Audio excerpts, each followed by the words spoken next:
కష్టభరితంబు బహుళ దుఃఖప్రదంబు సారరహితంబునైన సంసారమందు భార్యయను స్వర్గమొకటి కల్పనము చేసే పురుషుల నిమిత్తము పురాణ పురుషుండు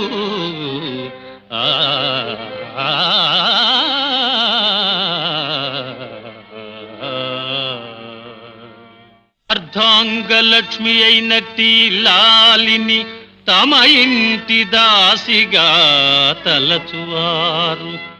చూడు, అర్ధాంగలక్ష్మి అయినట్టి లాలిని తమ ఇంటి దాసిగా తలచువారు.